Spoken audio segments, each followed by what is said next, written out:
નમસ્કાર દર્શક મિત્રો, હું ડોક્ટર કૃષ્ણા પાઠક વડોદરા વોઇસના તમામ દર્શક મિત્રોનું લંડનથી હાર્દિક સ્વાગત કરું છું.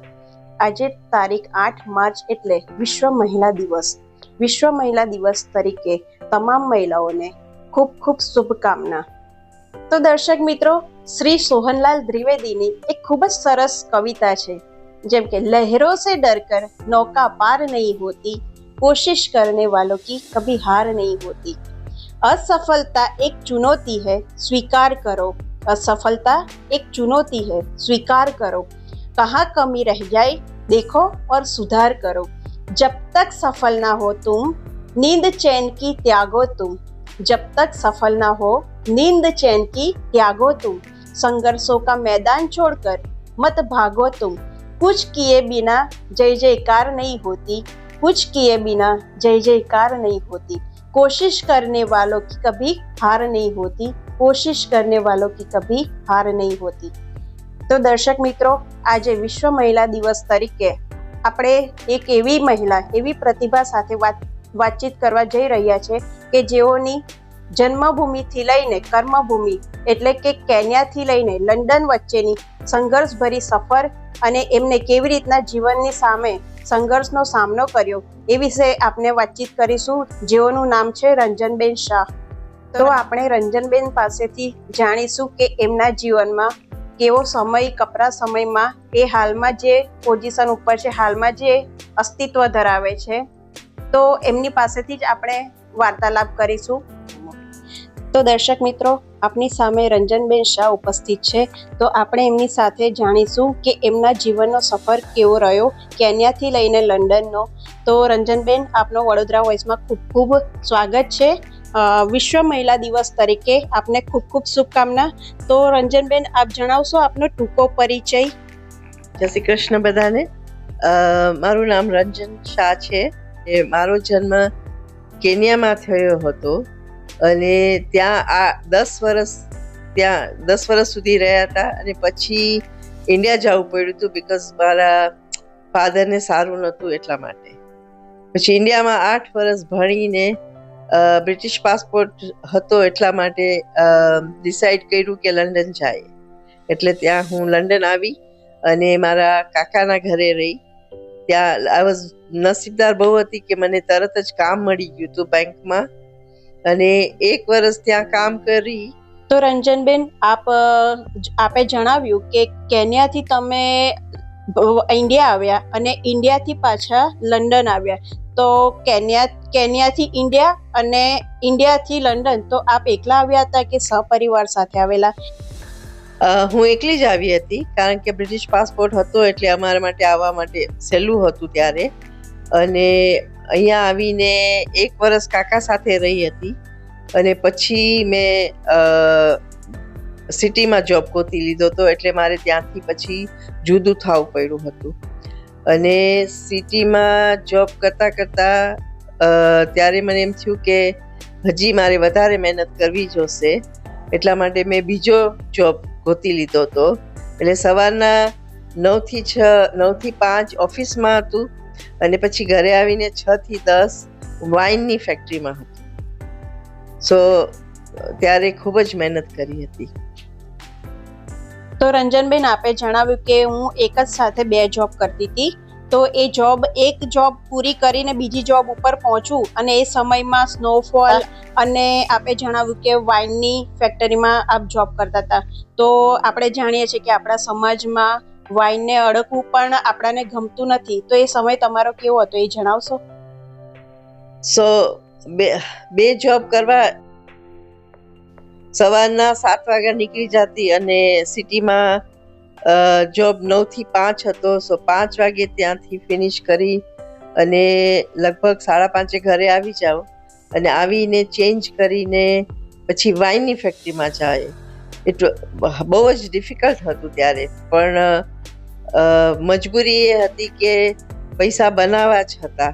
એટલે ગમે તેમ કરીને, ગમે તે થાય, થાક લાગતો એટલો બધો, પણ તો એ દોડીને હું ભાગીને જતી. અને આટલો સ્નો હોય ત્યારે તો આ કન્ટ્રીમાં એટલો બધો સ્નો પડતો હતો કે લોંગ બૂટ્સ પહેરીને જવું પડતું હતું. સો મજબૂરી એ હતી કે પૈસા તો બનાવવાના જ હતા ને આગળ આવવું હતું. મને વાઇનની સ્મેલ પણ નથી ગમતી, સહન નથી થતી. તે છતાં પણ મહેનત કરીને અબાઉટ 2 વર્ષ કર્યું હતું કામ, અને પછી મારે લગ્ન કરવા માટે ઇન્ડિયા જવું પડ્યું. તો હું પછી ઇન્ડિયા પાછી લગ્ન કરવા ગઈ, અને લગ્ન કરીને પછી મારા હસબન્ડ સાથે હું પાછી આવી. અને ત્યારે તો પાછું આવવું ઇઝી હતું, કારણ કે મારો બ્રિટિશ પાસપોર્ટ હતો અને હસબન્ડ ડિપેન્ડન્ટ તરીકે આવી શકતા હતા, એટલે અમે પાછા આવી ગયા હતા સાથે. આપ સૌ પ્રથમ તો લગ્ન પહેલા આવ્યા હતા ત્યારે સિંગલ હતા, કે પોતે જ બનાવવાનું અને પોતે જ જમવાનું હોય તો કંઈ પણ આપ ખાઈ લેતા હતા.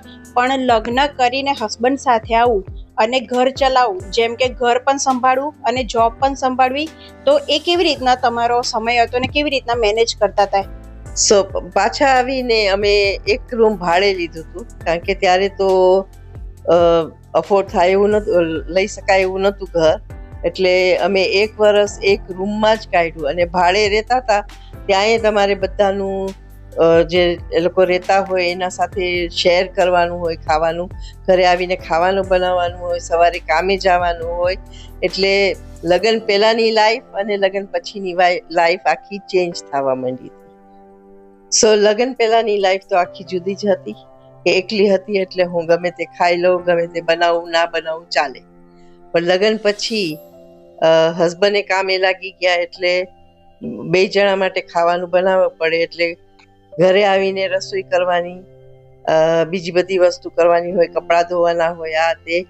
અને કરતાં 2 જણાએ ખૂબ મહેનત કરી, અને 1 વર્ષ પછી અમે લોકોએ ઘર લીધું. અને ઘરે આખું ઘર ડેકોરેશન કરવા માટે 2 જણાએ આખો દિવસ કામે જઈ, સાંજે ઘરે આવી જાતે બધું પેઇન્ટિંગ કરતા, જાતે બધું ડેકોરેશન કરતા હતા. એમ કરતા આખું ઘર બનાવી લીધું. તો રંજનબેન, આપે પહેલા જણાવ્યું કે લગ્ન પહેલા હું 2 જોબ કરતી હતી, કારણ કે લગ્ન પછી ઘણી જવાબદારી આવે તો ઘર સંભાળવું અને સાથે સાથે 2 જોબ કરવી તો ખૂબ જ મુશ્કેલ હોય. તો આપ કેવી રીતના મેનેજ કરતા હતા? સો લગ્ન પછી તો એક જ જોબ રાખ્યો હતો, કારણ કે ઘરે આવીને રસોઈ કરવાની, ઘર સાચવવાનું, એટલે મુશ્કેલ થઈ જતું હતું. એટલે અમે 2 જણા હસબન્ડ વાઈફે ખૂબ મહેનત કરીને પહેલા ઘર પણ બાય કરી લીધું, અને ત્યાં પછીથી 2 જણાએ મહેનત કરીને મેં પછી એક નક્કી કર્યું કે એક નાની દુકાન લેવાનું.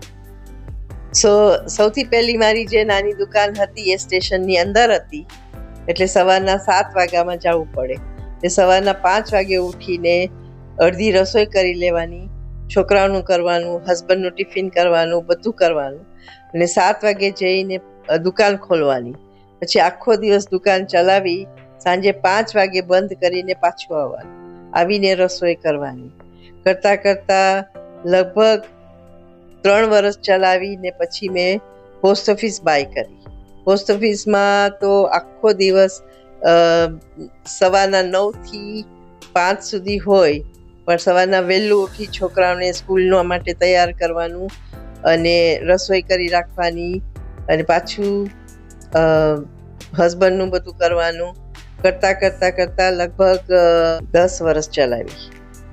અને 10 વર્ષ પછી નક્કી કર્યું કે હવે બીજું કંઈક કરું.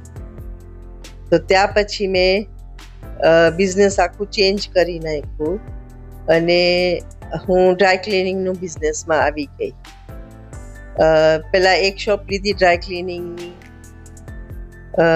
પછી મેં થોડું મહેનત કરીને 3 શોપ લીધી હતી. તો રંજનબેન, આપે કહ્યું કે 3 મેં ડ્રાય ક્લીનની શોપ ખરીદી હતી, તો એ 3 શોપ લીધી તો એ 3 જગ્યાએ તમે કેવી રીતના પહોંચી વળતા હતા? કારણ કે એમાં મેઇન પાવર પણ જોઈએ, અને એક દુકાનેથી બીજી દુકાને પહોંચવું, અને બધું કેવી રીતના એક લેડીઝ, એક મહિલા થઈને વિદેશમાં કેવી રીતના તમે હેન્ડલ કરતા હતા? સો 3 દુકાનમાં સ્ટાફ હતા, અને સ્ટાફ બહુ સારા હતા. એટલે મારે એક દુકાનેથી સવારના વહેલું ત્યાં જવાનું, પછી ત્યાંથી લગભગ 3 કલાક ત્યાં રહીને બીજી શોપમાં જાઓ, પછી 2 કલાક ત્યાં રહીને ત્રીજી શોપમાં કરતા ત્રણેય શોપમાં ચક્કર દરરોજ મારવા પડતા, અને પ્લસ એના ઉપરથી કસ્ટમરની ડિલિવરીઝ કરવાની હોય, કપડાની, એ બધું કરવું પડતું હતું. સો 3 દુકાનોમાં ખૂબ દોડાદોડી કરીને બધે ચલાવતી હતી, પણ મને બહુ જ મજા આવતી હતી કરવાનું કામ.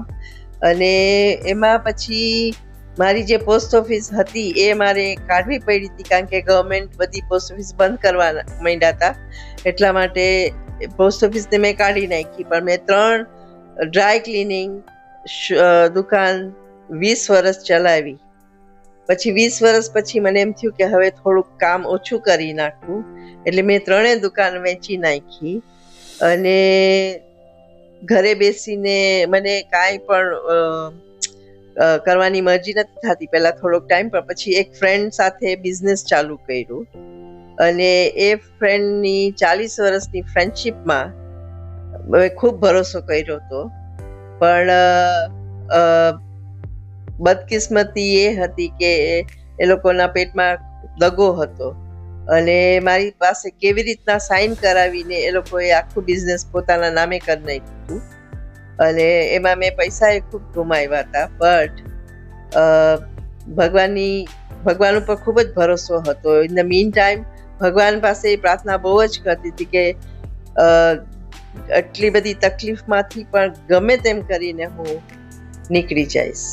સો ફ્રેન્ડ સાથે બિઝનેસ કરીને જે દગો મને મળ્યો, એનાથી મને એટલું બધું ડિપ્રેશન થઈ ગયું હતું કે 8 મહિના સુધી એકદમ ડિપ્રેશનમાં જતી રહી. અહીંયા લંડનમાં માણસો ડિપ્રેશનમાં એટલા માટે જાય કે અહીંયાની વેધર ખરાબ હોય કે એકલા હોય, એના હિસાબે જાતા હોય ડિપ્રેશનમાં. પણ મારું ડિપ્રેશન તો ડિફરન્ટ હતું કે કોઈ મને આટલો ખરાબ રીતના દગો આપ્યો હતો. પણ તો એ ભગવાનની કૃપાથી, અને ભગવાનને બહુ જ માનું છું એટલા માટે, એ ડિપ્રેશનમાંથી નીકળીને મેં ડિસાઈડ કર્યું કે ના, મારે કાંઈક કરવું જ પડશે. સો મેં પાછી એક ડ્રાય ક્લિનિંગ લીધી, અને હજી એ ચલાવું છું, અને આઈ એમ વેરી હેપી. અત્યારે હું ખૂબ જ હેપી છું, અને હું બધી રીતે મારું ફ્રેન્ડ સર્કલ બહુ મોટું છે. પછી અમારી કમ્યુનિટીનું બધું અહીંયા ફંક્શન્સ ચાલે, એમાં પણ હું કમિટી મેમ્બર છું, અને ખૂબ જ ખુશ છું. રંજનબેન, આપે જણાવ્યું કે તમે કમિટીમાં પણ મેમ્બર છો, તો એ કમિટીનું નામ જણાવશો, અને ત્યાં કેવી રીતના તમે બધા ફેસ્ટિવલ સેલિબ્રેટ કરો છો? જેમ મેં જણાવ્યું કે અમારું સર્વોદય હિન્દુ એસોસિએશન ચાલે છે, એમાં અમે લોકો બધા જ હિન્દુ ફેસ્ટિવલ્સ આપણા ઇન્ડિયામાં જે કરતા હોય છે એ અહીંયા પણ અમે કરીએ છીએ.